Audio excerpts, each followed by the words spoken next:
Should you buy Metaphor Refantazio? If you want the short version, yes, absolutely, you should buy this game. And if you want the long version on if you should buy this game, listen up.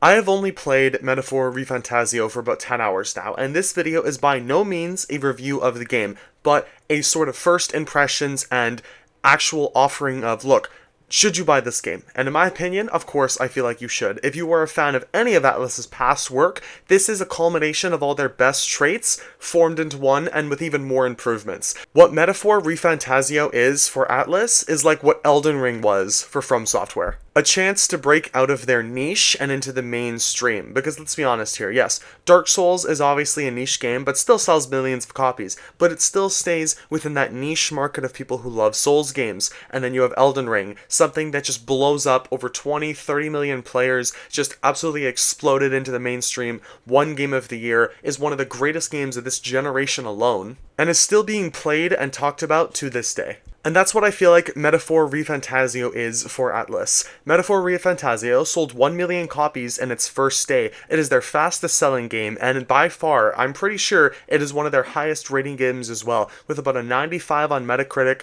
with reviewer scores last I checked. This game's structure is true to what Atlus produces. If you have played Metaphor so far, you can probably see a lot of relations to Persona 5 Royale, and you can probably see a lot of relations to its art style, but in sort of a medieval fantasy section. Now, the things that I have to actually praise for this game is that the art style is amazing. I don't know who cooked with this, like, whoever concepted any of this art, any of these graphics, any of these designs, they went crazy. They actually, like, that person needs raise. That whole team needs a raise. And the music as well. The music, especially when visiting Moore, who is basically the Igor of the game, like from Persona, who, helps you gain your powers and level them up. Moore, his soundtrack, when you visit his little area in the academia, dude, give them raises as well. I want to see the people who made the art style and graphics, and I want to see those teams and the people who worked on the music. Those people need raises. The combat is turn-based, but no worry, if you are a fan of turn-based or not, you can play on a difficulty like Storyteller, which is basically just you'll rip through everything as long as you do the basic necessary needs for leveling up your character and your archetypes. And then it goes along the lines of the rest of the normal difficulties. You'll have easy, normal, hard, and then like a super hard difficulty for those veteran players of turn-based games. I won't be sharing any major spoiler sections from my first about 10 to 12 hours of playing this game, but overall what I have to say is that the characters and the writing as well, we got some top tier stuff. Like, Atlus, y'all cooked again with the writing here.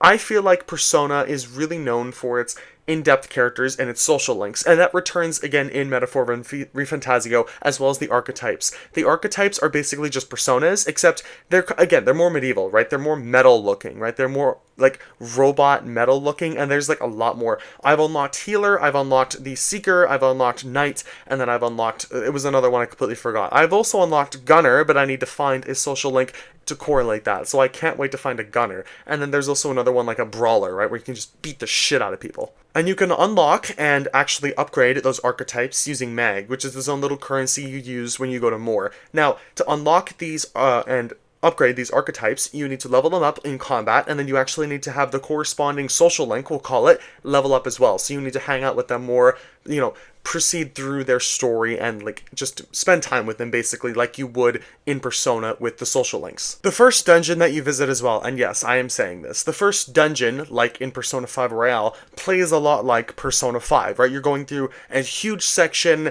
parkouring around some areas, fighting off tons of enemies and mini bosses. You're finding the head of said dungeon, you're talking with him like you would in Persona 5 Royale. There's a lot of stuff from Persona 5 I really feel like they took inspiration from, at least from its gameplay perspectives, not really from its lore or from its actual environmental storytelling or just anything like that, but its pure gameplay perspectives. Persona 5 is a big relator to this game.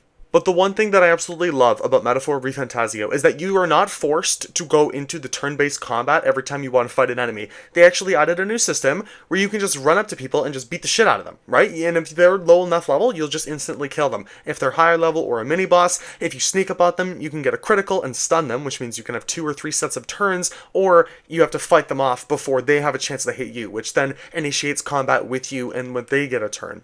But truly the best part about this combat system is that you can go through the turn-based combat fights fairly quickly. If you fight a lower level enemy, you can kill them and get out of like that whole section back into exploring in about 10 seconds. Like if you really rush and you can kill these enemies quickly, it's awesome, because in Persona 5, you go through all the little cutscenes, then to show you the rewards. Now it does give you that little cutscene and reward, but you can actually click or, press whatever button to skip through it fairly quickly, which I love, because it was one of the main issues I had with Persona 5, is that, look, every time I get into a fight, and I would kind of just end up avoiding them because it would really slow down my exploration, where I'd be stuck in these slow cutscenes instead of me just being able to run around an enemy to continue exploring the dungeon. And the one best thing about the combat as well is that everything from Persona is back, except, to my understanding, like all-out attacks. I have not seen that here. If you hit an enemy's weakness, all it does is it does more damage. It doesn't stun them, it doesn't do anything like that, unless I'm not far enough into the game where it'll actually let me do all-out attacks. There are main attacks that you and your archetypes can do. So you can do a melee attack, you can do archetype attacks.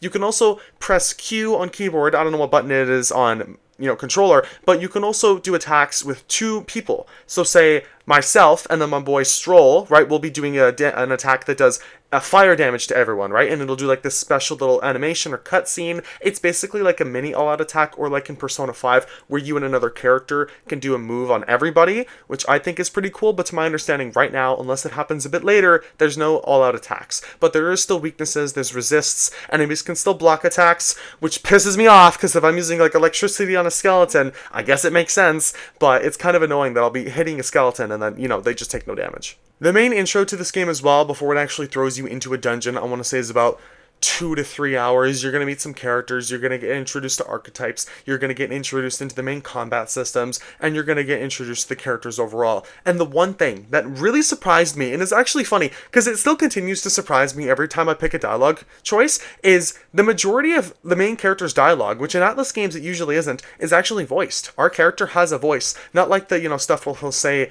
persona or whatever, well, he'll name the persona, but like actual dialogue. Like when he's talking with people in voice sections, the main character has a voice, and I think that's cool. It still surprises me because I'll literally just click a thing and expect the other person to talk, but then my character talks and it's like, who is that? Like, oh, wait, no, that's my character again. Something that is cool, and I mean, I hope they keep around for Persona 6, because it's actually, decently cool that our character does have a voice. But that is just something for Atlas to consider when they make, or hopefully, and I'm really hoping Persona 6 comes out within the next 1 to 2 years, when they are developing Persona 6 and thinking about what to do.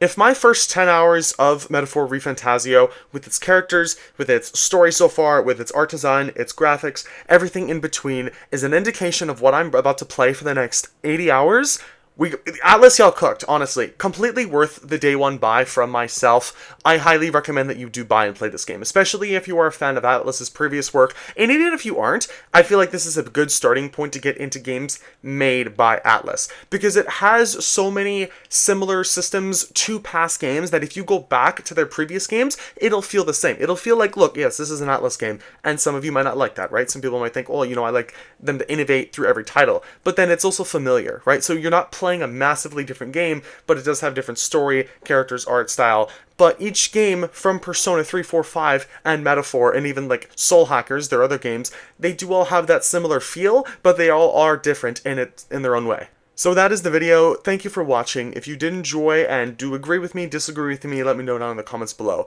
But if you did enjoy, once again, consider leaving a like, sharing, commenting, and subscribing if you so choose to, as well as becoming a member down below. Thank you all for watching this video, and I will see you guys in the next one. Peace out.